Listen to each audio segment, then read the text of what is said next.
Olá pessoal, bom dia. Chegamos a mais uma edição dos episódios diários. Estamos aí atravessando o tempo, estudando o livro Pão Nosso.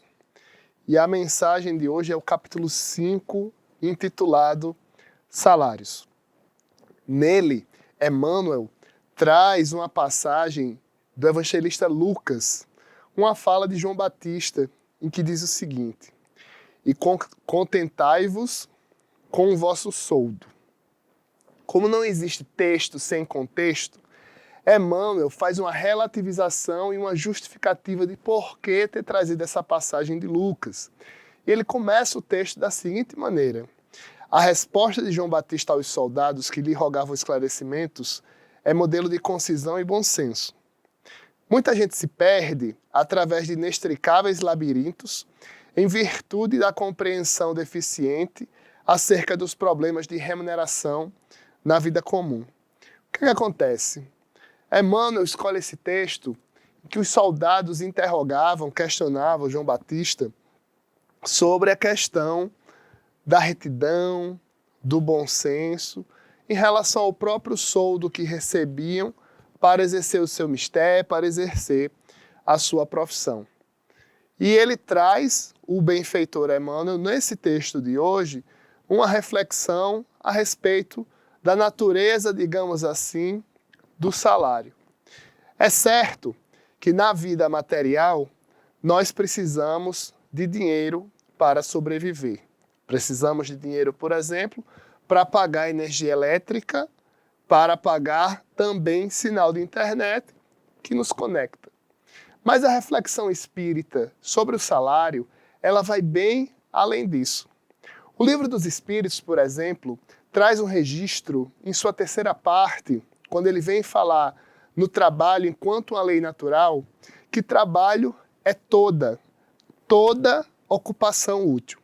Muito embora nós tenhamos, para quem porventura também tenha, uma profissão, na vida espiritual o que importa efetivamente é o trabalho cristão. E o trabalho cristão não se destina à ostensividade para recebermos elogios, para recebermos recompensas, para batermos metas e para pactuarmos estratégias. Muito pelo contrário. O trabalho cristão, ele é um trabalho de formiguinha. E o seu salário vem da satisfação psíquica do espírito. E a satisfação psíquica do espírito representa um alinhamento com as leis divinas. Então, muito embora nós nos preocupemos muito com a vida material, e é natural nos preocuparmos com isso, nós não devemos nos ater com exclusividade a essas situações.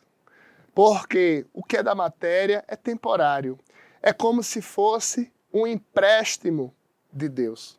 Certa vez, questionaram a Jesus a respeito do pagamento de imposto. Se ele recomendaria pagar imposto ou se pegava ali daquela projeção financeira do imposto para destinar a outras situações. E ele então fala uma frase que se reverbera no tempo, até hoje. A César o que é de César e a Deus o que é de Deus. E o que é que Jesus quer dizer com isso? A proposta do Cristo é nos trazer a vida imortal. A proposta do Cristo é celebrar conosco o reino dos céus. E no reino dos céus existe uma espécie de harmonia entre as vicissitudes da matéria e o acolhimento de Deus em relação às nossas aflições. E quando a gente tem a vida em sociedade, nos preocupemos com um salário que recompensa bom senso, com um salário que atribui uma remuneração de justiça. Não a justiça dos homens, que é moldurada ainda por um conjunto de leis, mas a justiça de Deus, que é edificada pelas leis morais, pelas leis naturais, que sempre existiram, desde que o tempo é tempo. Nós, seres espirituais, passando momentaneamente na incrível experiência reencarnatória, temos uma perspectiva de nos encontrarmos em nossos contextos com uma constante. Essa constante é a lei de Deus. E essa dinâmica, remetida ao dedo que bate na palma da mão, é a dinâmica das nossas existências, no mundo material e no mundo espiritual.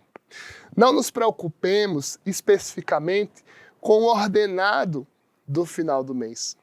Não nos preocupemos especificamente em acumularmos dinheiro. Até porque o patrimônio do espírito significa o seu comportamento. Joana de Ângeles tem uma frase que nós somos herdeiros de si.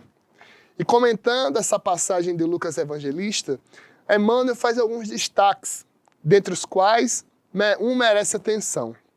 Inúmeras pessoas seguem da mocidade à velhice do corpo, ansiosas e descrentes, enfermas e aflitas, por não conformarem com os ordenados mensais que as circunstâncias do caminho humano lhes assinalam, dentro dos imprescrutáveis desígnios. Desde muito, esclarece a filosofia popular que para a grande nau surgirá a grande tormenta. Contentar-se cada servidor com o próprio salário é prova de elevada compreensão ante a justiça do Todo-Poderoso. Antes, pois, de analisar o pagamento da terra, habitua-te a valorizar as concessões do céu. Não estamos aqui fazendo um juízo de valor de um voto franciscano, de não nos preocuparmos em pagarmos as nossas contas, por exemplo.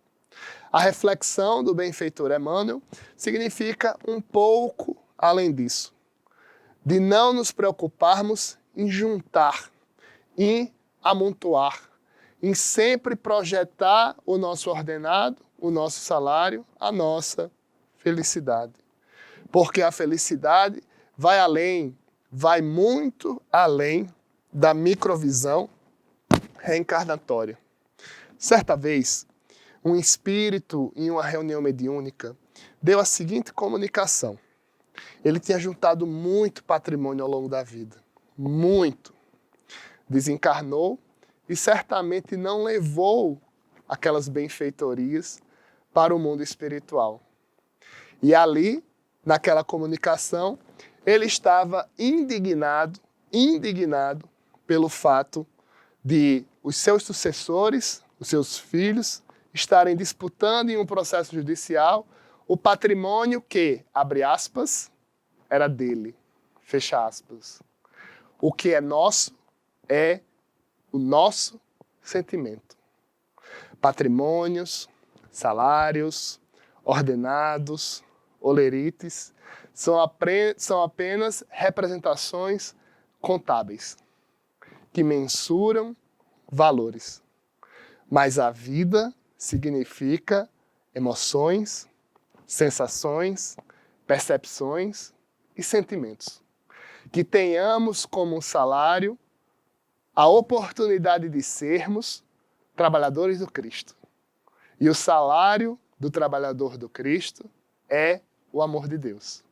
Até a próxima, nos nossos episódios diários, em que trabalharemos o capítulo 6, Valei-vos da luz. O que é luz segundo o Espiritismo? Até a próxima.